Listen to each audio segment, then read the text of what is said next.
गणेशाय नमः। श्री गुरुभ्यो नमः।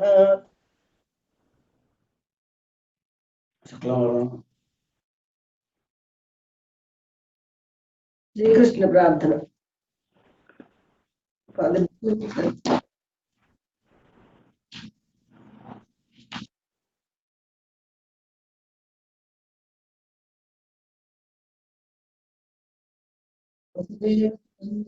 कंसचाणूरमर्दनं देवकी परमानन्दं कृष्णं वन्दे जगद्गुरुं।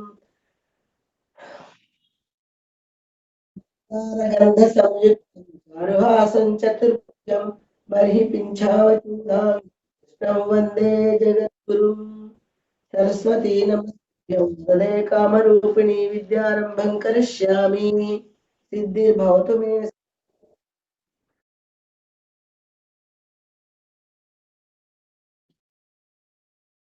माता च पिता देव అమ్మ ముగురమ్మ సూరపుటమ్మ చాలా పెద్దమ్మ సురారులమ్మ కడపాడ పుచ్చనమ్మ కన్నులో నమ్మిన వెలుపుటమ్మల మనమ్ముల నుండడి అమ్మ దుర్గా మా అమ్మ కృపాబ్దిచ్యుత మహత్వ కవిత్వ మటుత్వ సంపద. హరి ఓం. 45 ఓం శ్రీ పరమాత్మే నమః. ద్వితీయోధ్యాయ సాంఖ్యయోగ పారాయణం కరిష్యే.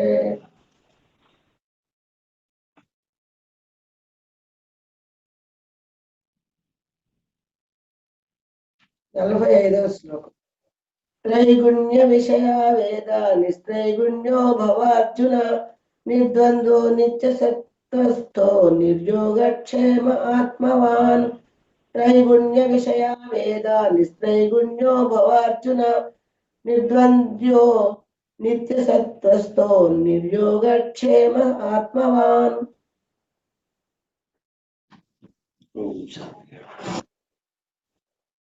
ఈరోజు 45వ శ్లోకం. 44వ శ్లోకంలో మనకి ఏం చెప్పారు? ఓ అర్జున, వివేకహీనమైనటువంటి ప్రజలు ప్రాపంచిక భోగములంటే తలమునకలు అంటారు. వారు వేదవాక్యాల యొక్క బాహ్యార్థమునందే ప్రీతి కలిగి ఉంటారు, అంతరార్థంలోకి వెళ్ళరు. వాళ్ళు కొంతమంది స్వర్గానికి లేని అది పరమ ప్రాప్తం అని చెప్పి అంటుంటారు. కొంతమంది ఇహలోక పరలోక సుఖాలు కాదు, శాశ్వతమైనది కావాలి అని కొంతమంది ఆధారపడతారు. ఈ విధంగా ప్రజలు 3 రకాలుగా ఉంటారు కోరికలు అని చెప్పి. ఈ రోజు ఏం చెబుతున్నాడు? అది అప్పటికి నీవు ఎలా ఉండాలి అది కూడా చెబుతున్నాడు అన్నమాట. త్రైగుణ్య విషయ వేద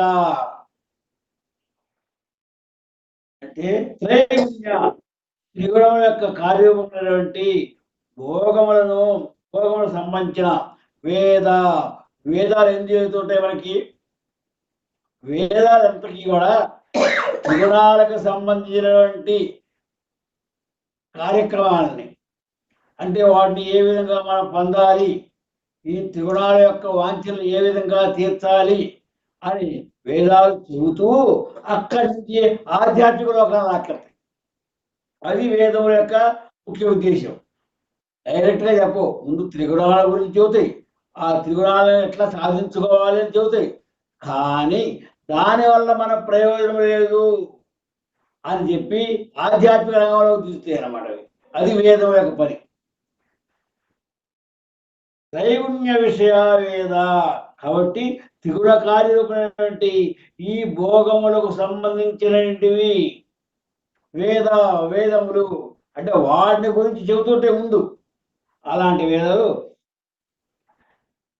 నిస్త్రైగుణ్యో భవార్జున కాబట్టి ఓ అర్జున, నీవు ఆ భోగములందు వాటి సాధన ఎందు ఆసక్తి లేకుండా ఉంది. వేదాల్లో మొట్టమొదటిలో త్రిగుణాల గురించి, ఆ త్రిగుణాల కోరికల గురించి, వాటి సాధన ఎట్లా చేయాలి దాని గురించి చెబుతుంటే మొట్టమొదటిలో. తర్వాత వాడి యొక్క ఫలితాలను చెబుతూ నీ మానవుణ్ణి ఆత్మ ప్రబోధం చూస్తాయి అన్నమాట.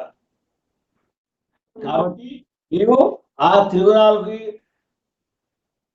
వాటి సాధనకై నీవు ప్రాకులాడవద్దు, వాటి యందు ఆసక్తిని చూపవద్దు.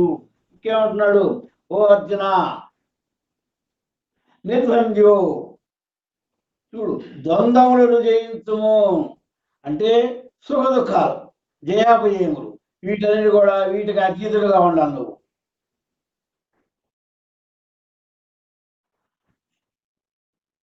అంటే హర్షశోకాది ద్వంద్వం లేనివాడై ఉండాలి.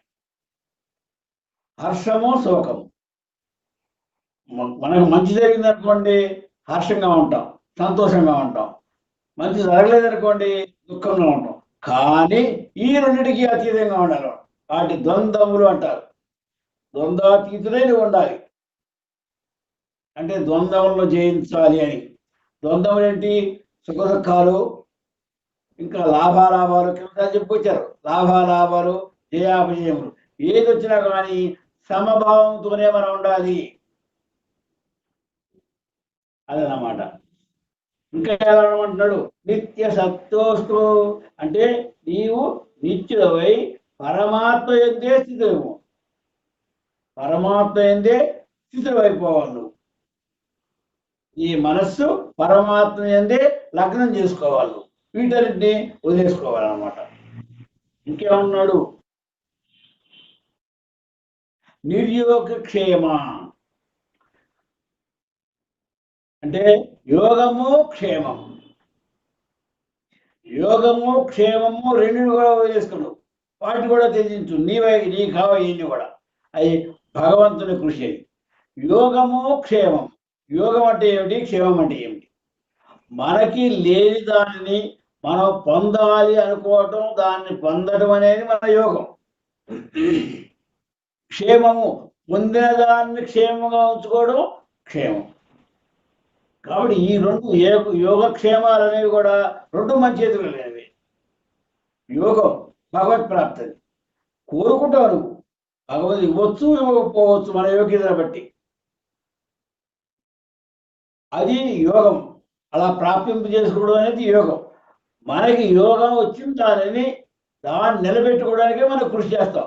అంటే ఈ ప్రపంచంలో ప్రతి మానవుడు కూడా యోగక్షేమాల గురించి ఎక్కువ కృషి చేస్తుంటాడు. మానవుడు కృషి చేసేది, తాను అనుభవించాలనుకునేది యోగక్షేమాలే.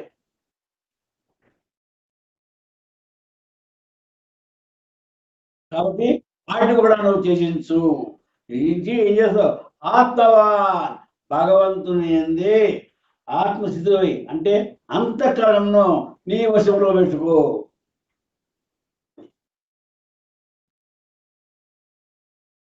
కాబట్టి ఓ అర్జున, వేదములు త్రిగుణాల గురించి అంటే సతోగుణము, రజోగుణము, తమోగుణము, వీటి యొక్క కార్యకలాపాలు ఏంటి? సమస్త భోగాల గురించి, వాటిని పొందడానికి చేయవలసిన సాధనాల గురించి ఈ వేదాలు చెబుతూ ఉంటాయి. ఎందుకు? వీటిని గురించి చెప్పి వాటిని గురించి గుణదోషాలను వివరించి మనల్ని అంటే ప్రతి వారిని కూడా ఆధ్యాత్మిక దృష్టిలో భగవంతుని మరస్తాయి అనమాట. అది వేదాల కర్తవ్యం. కాబట్టి నీవు ఆ భోగములేడా, వాటిని సాధనడా, వాటిని త్యజించు. ఆసక్తిని చూపవాకు అంటే ఈ భౌతిక కోరికల్ని త్యజించు. ఇవన్నీ అశాశ్వతము, వీటిని త్యజించు, వాటి జోలికి వెళ్ళకు. ఇంకేమంటున్నాడు? హర్ష శోక ద్వంద్వములు, హర్షము శోకము, సంతోషము దుఃఖము, వీటి యందు కూడా నీవు అతీతులుగమ్ము. ఇంకేమన్నాడు? నిత్యాత్ముడవై నీవు పరమాత్మ ఎందే స్థితులుగమ్ము. పరమాత్మని ఎందే నీ మనస్సును దృఢముగా నిశ్చయముగా అట్టు పెట్టుకోవడము. కాబట్టి ఈ యోగక్షేమాల కోసం నువ్వు ఆరాటపడవద్దు. ప్రతి మానవుడు యోగక్షేమాల గురించే కృషి చేస్తున్నాడు, దాని గురించి ఆరాటపడతాడు. కానీ నీవు వాటి గురించి ఆరాటపడవద్దు. అంతఃకరణలో వశంలో ఉంచుకోవడము, నీ అంతఃకరణను అంటే నీ ఇంద్రియాలను మనసుని నీ వశంలో అట్టు పెట్టు. ఇంద్రియాలు మనసును కనుక ఎవరైతే అదుపులో అట్టు పెట్టుకుంటారో వారి యొక్క దృష్టి అంతా కూడా భగవంతుని వైపే మరలుతుంది అన్నమాట, ఆత్మ వైపే మరలుతుంది. కాబట్టి నీవు నీ అంతఃకరణాన్ని అంటే నీ యొక్క ఇంద్రియాలని మనసుని నీ వశంలో ఉంచు. హితబోధ ఎంత జాగ్రత్తగా చేశాడు చూడండి. మొట్టమొదటి ఉన్నాడు భౌతిక సుఖాలను త్యజించు, వాటి అంత పరుగులు తీయొద్దు, వాటి అంత పరుగులు తీయవద్దు. రెండో అంటున్నాడు హర్ష శోకాల ద్వంద్వాలని వాటిని జయించు, అంటే సమభావం కలిగి ఉంట. ద్వంద్వాలను జయించుట అంటే ద్వంద్వముల ఎడ సమభావమును కలిగి ఉంట. రెండవది ఏంటి? నిత్యాత్ముడవై నిత్యము ఆత్మ గురించి నువ్వు ఆలోచిస్తూ పరమాత్మ ఎందే స్థితిలో గమ్ము, పరమాత్మ ఎందే నీ మనసు లగ్నం చేయము. ఇంకా ఏమంటున్నాడు? యోగక్షేమంలో జయించము. యోగక్షేమాలు నీ వల్ల కాదు, అవి నీ వశంలో లేవు, కాబట్టి వాటి గురించి ఆలోచించవద్దు. ఇక నువ్వు దేని గురించి ఆలోచించాలి? నీ యొక్క అంతఃకరణాన్ని కూడా నువ్వు జయించాలి. అంటే ఇంద్రియాలని మనస్సుని నీ వశంలో పెట్టుకోవాలి. ఎవరైతే ఇంద్రియాలని మనసును వశంలో పెట్టుకుంటాడో వాడి కోరికలు లేవి. కోరికలు జయించుట అంటే మన ఇంద్రియమును మనసును అదుపులో పెట్టుకుంటా అని అర్థం. కాబట్టి అలాంటి వారికి భగవత్ప్రాప్తి లభించడం చాలా సులభం. భగవత్ప్రాప్తికి ముఖ్యమైనటువంటి మొట్టమొదటి మార్గమే అది అన్నమాట. కాబట్టి భౌతిక కార్యములన్నీ త్రిగుణములు కూడినటువంటి కర్మలను మరియు ఫలములను కూడి ఉండును. భౌతిక కార్యక్రమాలు అన్నీ కూడా ఈ త్రిగుణాల మీద ఆధారపడి ఉంటాయి.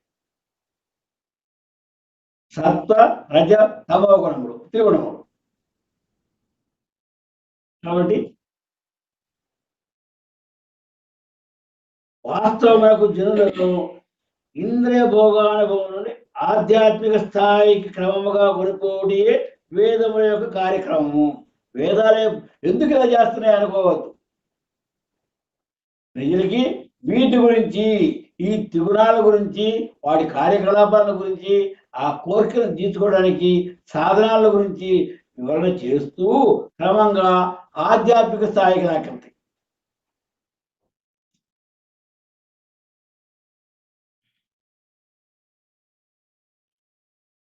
కాబట్టి నీవు త్రిగుణాలని అతిక్రమించి, ద్వంద్వాలను అతిక్రమించి సత్వగుణని విశిష్టుడవై యోగక్షేమంలో వదిలి ఆత్మ యందే మనసును లగ్నం చేయము.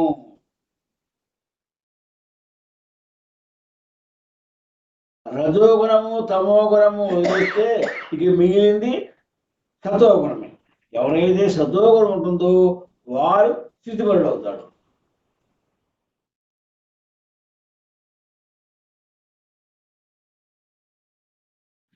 యోగక్షేమములో రుచితోనే జీవితం అంతయో గడిచిపోవును.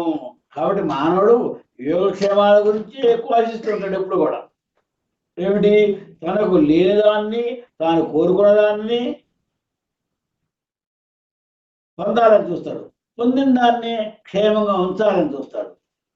కాబట్టి అతని జీవితం అంతా కూడా ఈ యోగక్షేమాల దాంట్లోనే గడిచిపోతూ ఉంటుంది. మనం ఎంతకాలం 100 సంవత్సరాలు బతుకు, 200 బతుకు, 1000 సంవత్సరాలు కూడా ఇదే కార్యక్రమం. రెండో కార్యక్రమమే లేదు. యోగక్షేమం యోగక్షేమం. కాబట్టి వాటిని కూడా వదిలేసి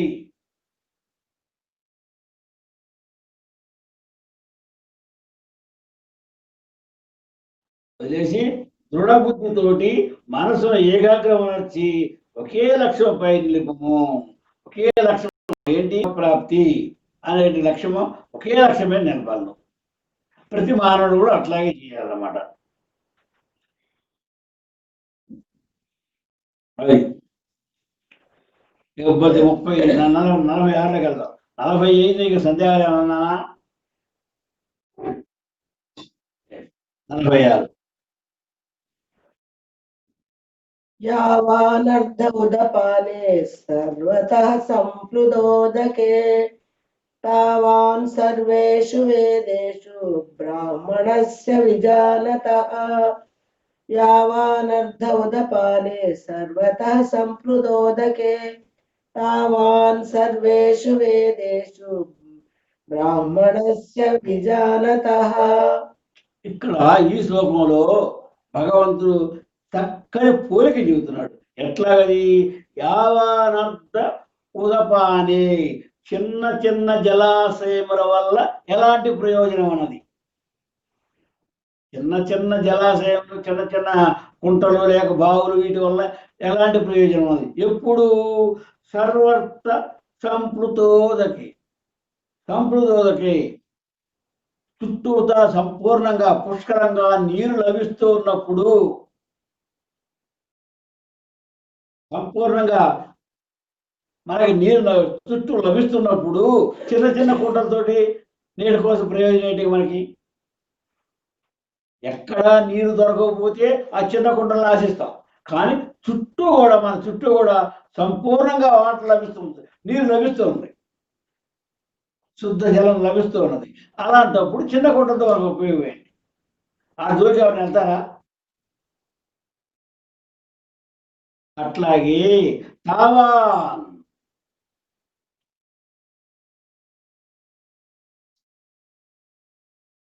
అంత ప్రయోజనం ఉండదు. తావాన్ అంత ఎవరికి? సర్వేషు వేదేషు, సర్వేషు వేదేషు, సమస్త వేదములందు. ఏ మానవుడికైతే సమస్త వేదములందు బ్రహ్మణస్య అంటే బ్రహ్మజ్ఞానికి, బ్రహ్మజ్ఞానం ఎవరైతే సంపాదించారో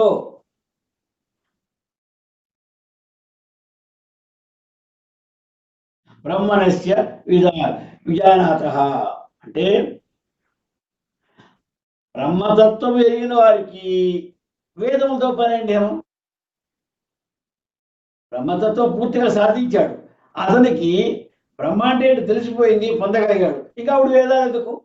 వేదాల కార్యక్రమే ఇది కదా, అదే పొందాడు. చుట్టూ నీరున్నప్పుడు చిన్న జలాశయాలతో మనకు ప్రయోజనం ఏమి ఉండదు, దాని జోలికి ఎవరు?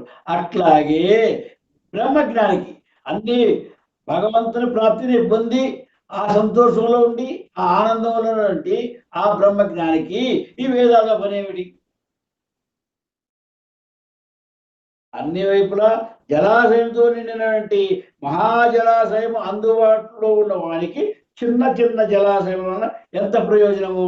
అట్లాగే పరమాత్మ ప్రాప్తిని, పరమానందమును అనుభవించినటువంటి ఒక బ్రహ్మజ్ఞానికి వేదములతో పని ఏమిటి?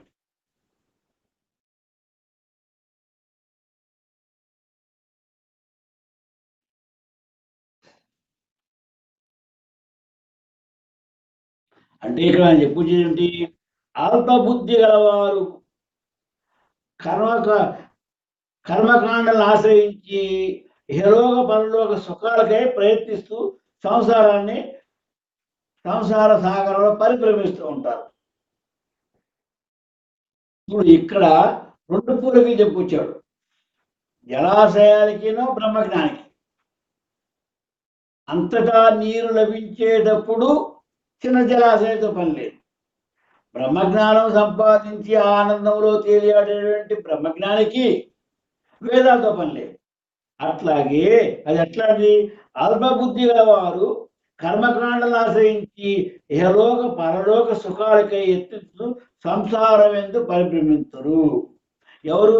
అల్పబుద్ధి గలవారు. అల్పబుద్ధి వారికి చిన్న చిన్న కోరికలు ఉంటాయి.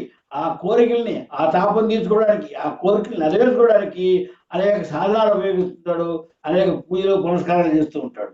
ఎంతవరకు అవేది కూడా ఆ కోరికలు నెరవేర్చేవంతగా వరకే.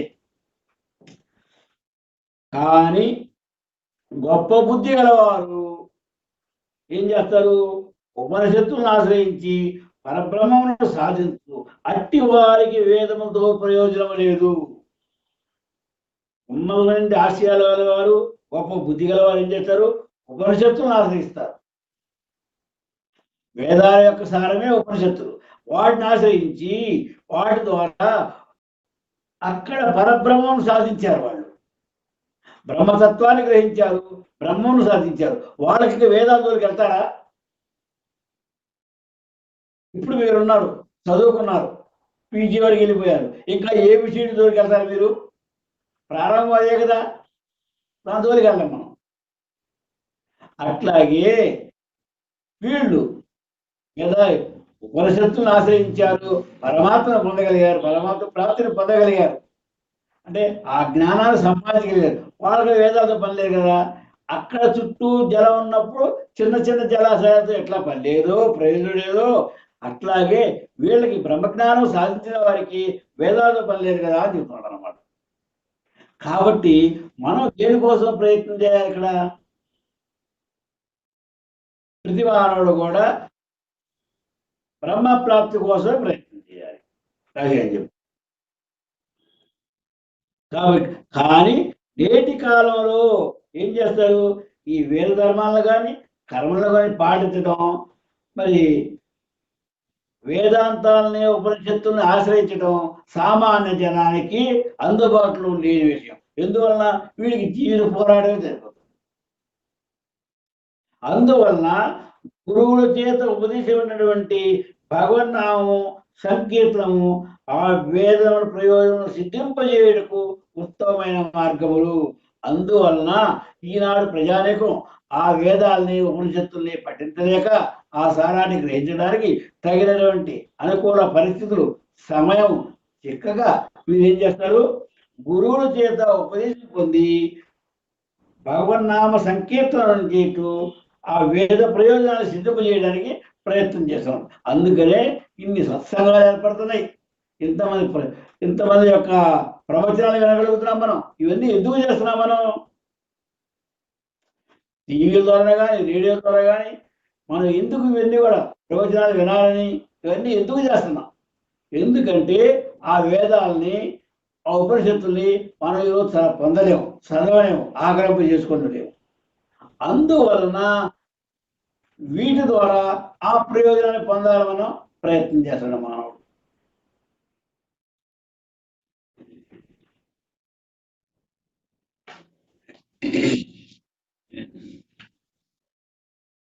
నలభై ఏడు నాన్న.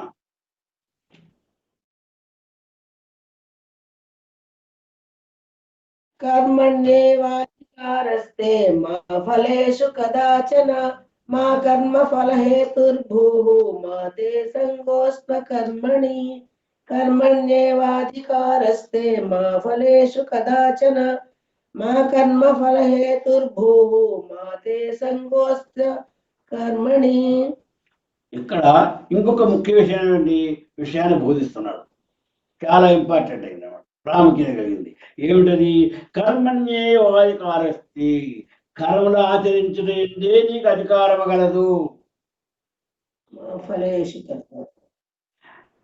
కర్మణ్యేవాధికారస్తే, కర్మలను ఆచరించడం ఎందు, కర్మలు చేయడం అందే నీకు అధికారం గలదు. మా ఫలేషు కదాచన, కానీ దాని ఫలితం ఎందు ఎన్నడనో లేదు, మనకి అధికారం లేదు. ఇది కర్మ ఫలాన్ని గురించి ఆలోచించి దాని గురించి మనకి ఎప్పుడు కూడా అధికారం లేదు. దేనికి ఎక్కడ మన అధికారం ఉంది? కర్మలు చేయటి అంతే మనకి అధికారం ఉంది.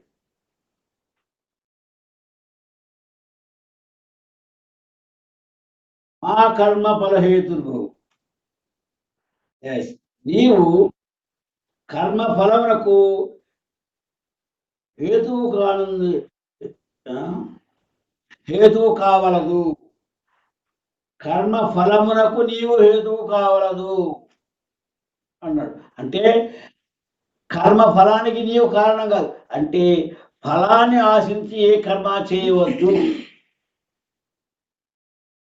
ఫలాన్ని ఆశించి ఫలాన్ని కర్మ వల్ల ఫలాన్ని ఫలితం వస్తుంది, ఆ ఫలితం రావాలని ఎన్ని కర్మ చేయాలి అనే భావన వద్దు.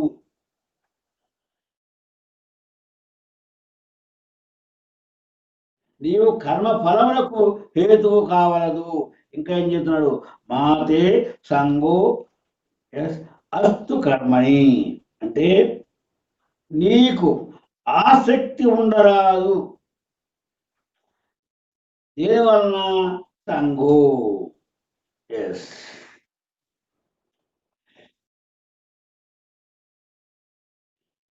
విధించబడినటువంటి కర్మలను చేయకుండా ఉంటా అంటే మానుకోటి ఎందు నీకు ఆసక్తి ఉండరాదు. అంటే కర్మలను చేయుట మానరాదు.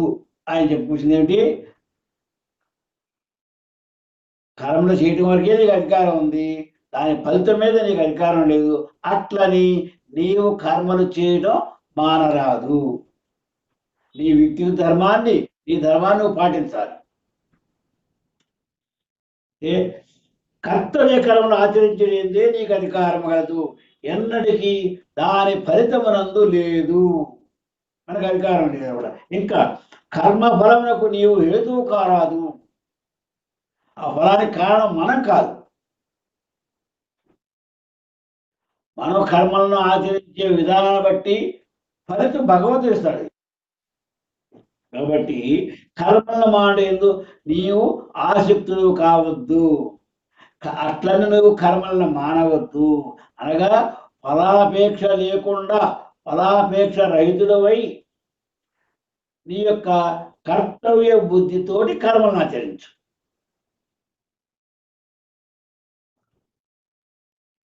అంటే కర్మాచరణ చేయడం మాత్రమే నీకు స్వతంత్రము కలదు.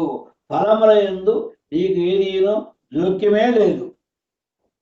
కావున కర్మ ఫలములను అపేక్షింపకము.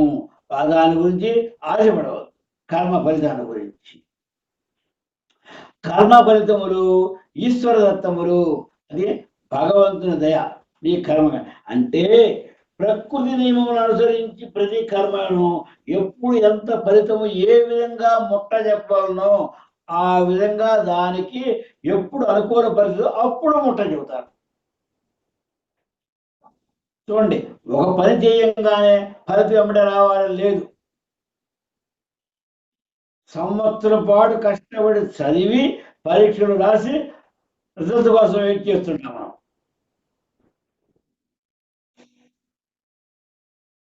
లేదా అంటే వెంటనే ఫలితం కనబడదు. మనకి రావాల్సిన ఫలితం ఖచ్చితంగా వస్తుంది. అది మన ఇష్టాధారమా? భగవంతుని ఇష్టానుసారం. కష్టపడటమే మన వంతు, పని చేయటమే మన వంతు, ఫలితం భగవంతుని వంతు. ఎప్పుడు ఏ విధంగా రావాలో ఆ విధంగా వస్తుంది. దాన్నే మన వాళ్ళు అదృష్టము అంటారు. చేసిన పనికి ఫలితమే అదృష్టం. కానీ ఆ ఫలితము వెంటనే రావచ్చు, ఆలస్యం అవ్వచ్చు. అయితే అట్లాంటి ఫలితాన్ని గురించి, ఫలాపేక్షణ గురించి మనం ఆందోళన చెందము.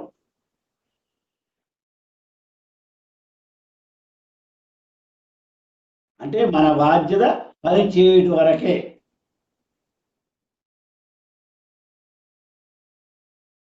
ఎప్పుడు ఎట్లా వచ్చినప్పుడు కూడా అన్నిటికీ సంసిద్ధులై ఉండాలి. మనం పరీక్ష రాసాము, ర్యాంకు రావచ్చు, రాకపోవచ్చు, దిగులు చెందవచ్చు. రెండింటి కూడా మనం సంసిద్ధులై ఉండాలన్నమాట. అంటే ఒక్కొక్కరి మనసులో అనిపిస్తుంది, నేను ఈ కర్మ కార్యక్రమం బ్రహ్మాండంగా చేశాను, దీని ఫలితం ఎప్పుడు వస్తుందేమో, నేను అనుభవించడంలో లేదు, ఈ దేహంగా వస్తుందో లేదో అని చెప్పి బెంగపడుతుంటారు చాలా మంది. అలాంటి బెంగవద్దు. ఒకవేళ ఫలితం వచ్చే టయానికి ఈ దేహంలో నువ్వు ఉండకపోతే, నీవు జీవించి ఉండకపోతే నీకు మరో జన్మ ఉంది. ఆ జన్మలోనైనా దాని ఫలితాన్ని అనుభవిస్తావు. ఈ పాయింట్కి అర్థమైనా? ఇప్పుడు నువ్వు సత్కార్యం చేశావు, దాని ఫలితం నీకు అందరూ అనుగుణంగా. కానీ నీవు మరణించిన తర్వాత మరో జన్మ నీవు తీసుకున్నప్పుడు ఆ జన్మలోనైనా ఆ ఫలితాన్ని నీవు అనుభవిస్తావు. అదే మన యొక్క పునర్జన్మకి కారణము. ఆ ఫలితాన్ని అనుభవించడానికైనా మరల నువ్వు జన్మెత్తాల్సిందే. కనుక ఇది ఆ ఫలితాన్ని గురించి నీవు మరలా జన్మెత్తాల్సిందే. అందువలన ఎవరైతే జన్మ రాహిత్యాన్ని కోరుతుంటారో వారు కర్మ ఫలితాన్ని గురించి ఆశించరు. నిష్కాములై నిష్కామ కర్మలు మనం చేయాలి అన్నమాట. ఎలాంటి కోరికలు లేకుండా మన కర్తవ్యాన్ని మనం నెరవేర్చాలి. అది దాని అర్థం. సకామ కర్మ చేశామనుకోండి, సకామ కర్మలు అంటే కోరికలు సిద్ధించడం అనే అభిప్రాయంతో నువ్వు కర్మలు చేయడం. నిష్కామము కోరికలు లేకుండా కర్మలు చేయడం.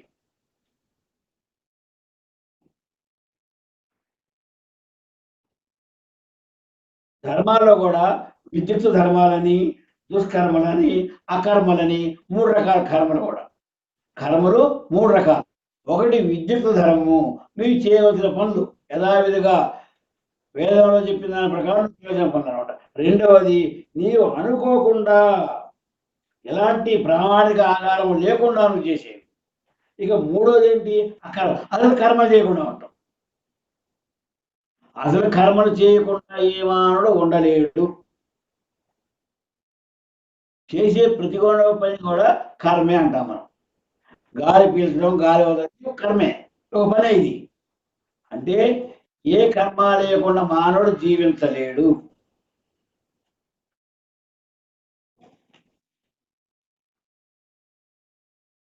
కాబట్టి ఎటువంటి నావేక్షేషం లేకుండా సత్వగుణంతో చేయనటువంటి కర్మలు నిత్య కర్మలు. కాబట్టి కనుక లాభాపేక్ష లేకుండా ధర్మం కొరకి యుద్ధము చేయమని ఇవన్నీ ఎందుకు చెప్పుకొచ్చాడు కృష్ణుడు అర్జునికి?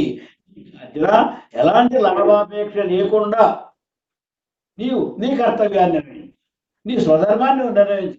ఎలాంటి లాభాపేక్ష లేదు. నేను ఓడిపోతానా, గెలుస్తానా, గెలిచి ఏం చేయాలి, ఓడిపోతే ఏం చేయాలి, వీళ్ళంతా నా వాళ్ళే, ఇలాంటి భావం నీకు వద్దు. లాభాపేక్ష వద్దు. సమదృష్టి, నీవు సమదృష్టితో ఉండాలి. లాభాలాభం, జయాపజయాలకి, లాభ నష్టాలకి, సుఖ దుఃఖాలకి అన్నింటిని సమానంగా చూడాలి. కాబట్టి ఆ సమదుఃఖంగా చూడటం అనేది యోగము.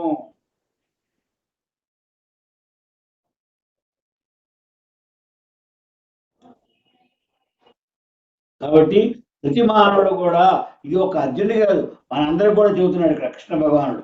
ఏమని? నిష్కామ కర్మ తత్వమును బాగా తెలుసుకొని మనం కార్యక్రమాలు చేసుకుంటారు. నిష్కామంతో కార్యక్రమాలు చేయాలి. అది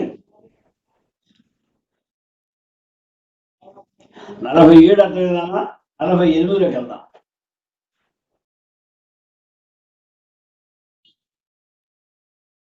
योगस्थः कुरु कर्माणि संगं त्यक्त्वा धनञ्जय सिद्ध्योः समो भूत्वा समत्वं योग उच्यते. योगस्थः कुरु कर्माणि संगं त्यक्त्वा धनञ्जय सिद्ध्योः समो भूत्वा समत्वं योग उच्यते. योगस्थः कुरु कर्माणि, కురు చేయము. ఏ విధంగా చేయాలి? యోగస్థ అంటే యోగమునందు స్థితివై. యోగముందు స్థితి అంటే ఏంటి? సమభావము కలిగి ఉండి. సమభావము కలిగి ఉండటమే యోగం. సమభావం కలిగి ఉండి లాభాలాభం, సుఖదుఖం, జయాజయం ఇందాక చెప్పుకొచ్చారు మనకి. ద్వంద్వముల యందు సమభావం కలిగి ఉండాలి.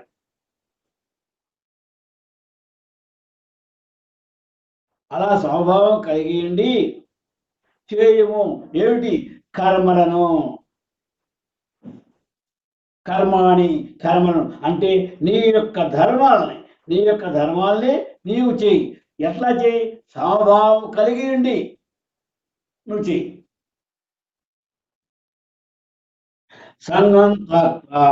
సంగము అంటే ఈ యొక్క ఆసక్తి త్యజించి, నీ యొక్క ఆసక్తి లాభాపేక్షను త్యజించి. ధనంజయ, ఓ అర్జున, కాబట్టి నీవు నీ యొక్క లాభాపేక్షను త్యజించి సమబుద్ధి గలవాడై యుద్ధం చేయము, నీ కార్యక్రమం చేయి. సిద్ధ్యోహ దేవుడి జయాపజయములందు సిద్ధించని సిద్ధించకపోని, అంటే జయము కలగని జయము కలగకపోని. సమోభూత్వ సమభావం కలిగి ఉండుము.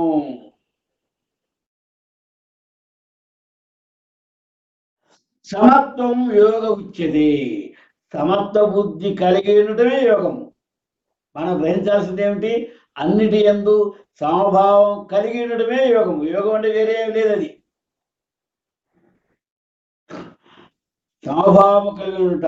జయాపజయముల యందు, లాభ నష్టాల యందు, వీటన్నిటి ఎందు కూడా, సుఖ దుఃఖాల యందు, వీటన్నిటి కూడా, ఈ ద్వంద్వాల యందు సమభావం కలిగి ఉండటమే యోగం. కాబట్టి అలాంటి యోగ బుద్ధితోటి నీ కార్యక్రమాన్ని చెయ్యి, నీ స్వధర్మాన్ని పాటించు. ఓ ధనంజయ, యోగ సిద్ధుడవై సమభావం కలిగిన వాడవై ఆసక్తిని వీడి సిద్ధి అసిద్ధుల ఎడ సమత్వభావం కలిగి ఉండి కర్తవ్య కర్మలను ఆచరించము. నీ కర్తవ్యాన్ని అప్పుడు చెయ్యి. నువ్వు ముందే ఆలోచించుకో. ఈ విధంగా దృఢ నిశ్చయుడు కమ్ము. ముందు సమత్వభావాన్ని అలవాటు చేసుకో, దాని యందు దృఢంగా ఉండు. అప్పుడు నీ కార్యక్రమాన్ని చెయ్యి, నీ యొక్క విద్యుత్ ధర్మాన్ని నువ్వు పాటించు. కాబట్టి ధనంజయ, యోగనిష్ఠుడవై నీ నిత్య కృత్యములను నిర్వహించము. కర్మల యందు ఆసక్తిని వీడుము. సిద్ధించిన దాని ఎందు సిద్ధించిన దాని ఎందును సమబుద్ధిని కలిగి ఉండము. సదా కలతపెట్టినటువంటి ఇంద్రియములను అదుపు చేసి, మనల్ని కలతపెట్టే ఏమిటి? ఇంద్రియాలు, ఇంద్రియ కోరికలు. మనసు దేనికి ఏం చేస్తుంది? ఇంద్రియాన్ని తృప్తిపరచడానికే మనసు ప్రయత్నం చేస్తుంది. వీటితోనే మానవుడు సతమతం అవుతుంటాడు.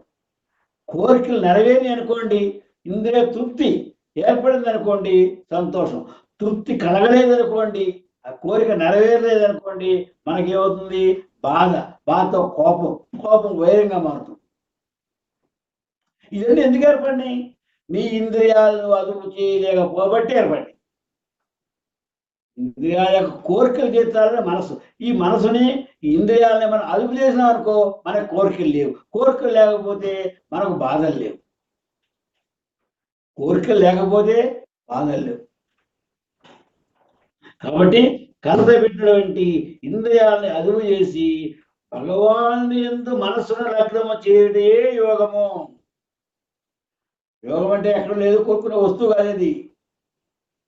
ఇంద్రియాలని మనసుని అదుపు చేసి భగవంతుని యందు మన మనసును లగ్నం చేయాలి. ఎప్పుడైతే నీవు ఇంద్రియాలని మనసుని అదుపులో పెట్టుకున్నావో అప్పుడు ఖచ్చితంగా మనం భగవంతుని యందు లగ్నం అవుతాము. ఇది భగవంతుడు మనకి చెప్పేది. ఆ ఇంద్రియాలని మనసుని లగ్నం చేయడానికే మరోవారు ఉపవాసాలని, దీక్షలని, ఇన్ని రకాల మన పూర్వీకులు ఏర్పాటు చేశారు. వారు ఏర్పాటు చేశారు, వారు ఆచరించారు, ఇదని చూపించారు. దానివల్ల ప్రయోజనం కూడా చూపించారు మనకి. కానీ మన వారు స్వార్థపరులయ్యి వాటి అర్థాలని మార్చేశాం. అర్జునుడు క్షత్రియుడు మరియు వర్ణాశ్రమ ధర్మాలు చక్కగా తెలిసి పాటించేవాడు. సామాన్యుడు కాదు అర్జునుడు, క్షత్రియుడు. జన్మదా క్షత్రియుడు. ఆయన అనేక వరసిద్ధుడు, అనేక వరాలు పొందినవాడు. రెండవది వర్ణాశ్రమ ధర్మాలు బాగా తెలుసు, వాటిని పాటించేవాడు అనమాట.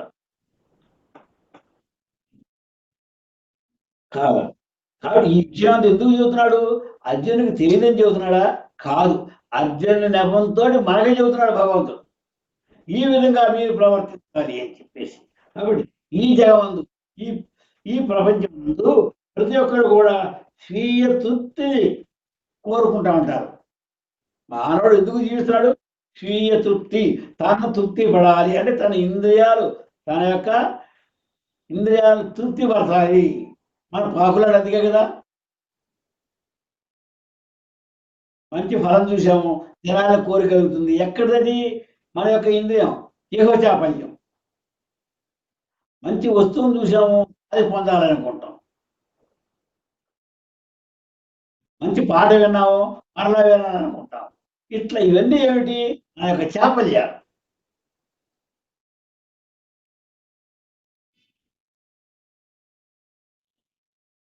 దాన్నే ఈశ్వరత్రయం అంటారన్న.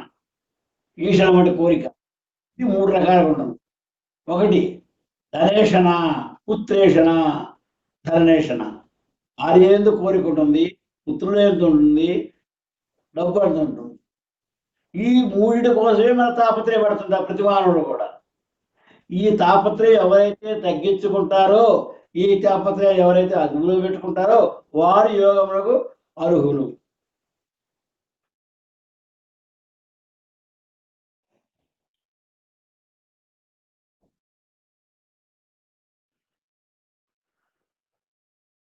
కాబట్టి కార్యాచరణకు ముందే జ్ఞాన విచారణ, ఆత్మచింతన ఉండవలెను. ఆలోచించక చేయరాదు, చేసి ఆలోచించరాదు అంటారు పెద్దలు. అన్నిటిని ముందే ఆలోచించాలి. ఏం ఆలోచించాలి? జ్ఞాన విచారణ. రెండవది ఆత్మచింతన. కర్మలు చేయడం అందే నీకు అర్హత ఉన్నది, ఫలితం అందు కాదు. కానీ నువ్వు ఫలితాన్ని ఆశించవద్దు. అట్లని కర్మలు చేయడం మానవద్దు. ఏ విధంగా చేయాలి? నిష్కామ కర్మలు చేయాలి. సకామ కర్మలు కాదు, నిష్కామ కర్మలు నువ్వు చేస్తే అప్పుడు నీకు యోగం సిద్ధిస్తుంది. ఓ అర్జున, నిష్కామ కర్మలు నువ్వు చేయము, ఇంద్రియాల్ని మనసులో అదుపుగా పెట్టుకో అని చెబుతున్నాడు అనమాట. ఎస్, 49లోకి వెళ్తాను. 48 అర్థమైందా? ఎస్. దూరేణ హ్యవరం కర్మ బుద్ధి యోగ ధనంజయ బుద్ధౌ శరణమన్విచ్చ కృపణః ఫలహేతవః. దూరేణ హ్యవరం కర్మ బుద్ధి యోగ ధనంజయ బుద్ధౌ శరణమన్విచ్చ కృపణః ఫలహేతవః. ఎస్, దూరేణ దూరముగా వదిలివేయము. ఏంటది? హ్యావరం కర్మ అంటే వదులము. ఏంటి వదిలేయాలి? ఈ కర్మలను వదిలేసి సకామ కర్మలను వదిలేసి. అది ఎందువలన? అవి దేనికి? హీనమైనటువంటివి, నిమ్న జాతికి చెందినవి. అంటే నిమ్న జాతి ప్రజలు ఎప్పుడు కూడా కోరికలతో తిరుగుతుంటారు. వాళ్ళు కోరికలు తీర్చడానికే ప్రయత్నం చేస్తారు. నీవు అట్లా వద్దు, వాటిని దూరంగా విసిరివేయి. అలాంటి సకామ కర్మలను దూరంగా వదిలేసేయి. ఏమన్నాడు? బుద్ధి యోగాత్ సంజయ. సమత్వ బుద్ధితోటి, ఓ సంజయ, ఓ అర్జున, సమత్వ బుద్ధితోటి పనిచేయి. సమత్వ బుద్ధిని అలవాటు చేసుకో. బుద్ధౌ, సమర్థ బుద్ధి ఏంటి? శరణమనిత్వ. ఎస్, అంటే తరుణోపాయాన్ని వెతుకు. సమత్వ బుద్ధిని ఎట్లా అలవాటు చేసుకోవాలనే ప్రయత్నాలు చేయదు. సమర్థ బుద్ధి సిద్ధించడం చాలా కష్టం. దానికి దృఢ దీక్ష ఉండాలి.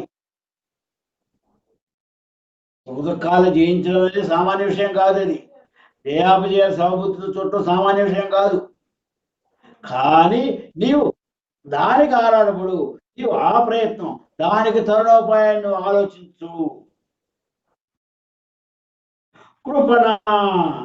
కృపణ అంటే అత్యంత దీనులు, లోవులు, హీన స్వభావం కలిగిన వారు చేస్తుంటారు. ఏం చేస్తుంటారు? ఫలహేతు అంటే ఫలాశక్తి కర్మలను వారు చేస్తూ ఉంటారు. కృపణ అంటే ఏమన్నా? అత్యంత దీనులు, లోభులు, లోభగుణం కలిగిన వారు.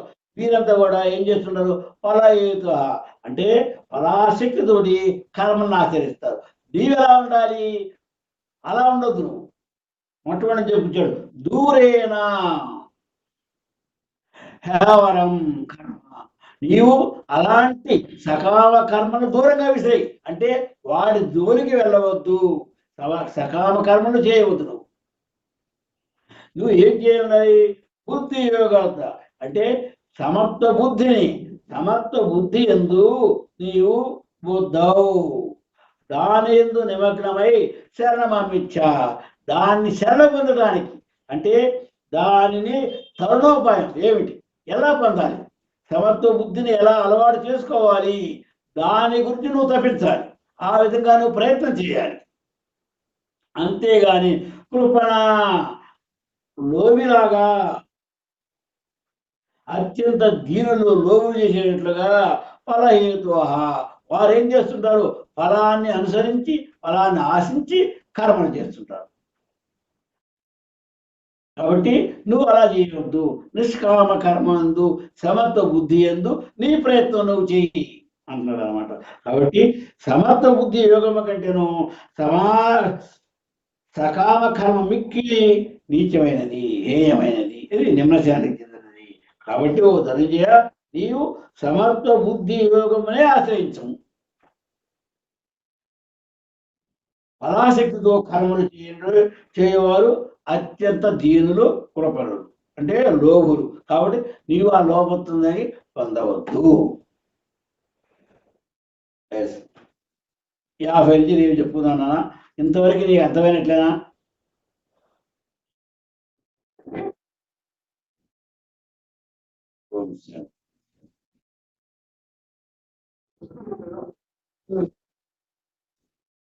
ఓం सहनावतु सहनौ भुनक्तु सह वीर्यं करवावहै तेजस्विनावधीतमस्तु मा विद्विषावहै। ओम शांति शांति शांति।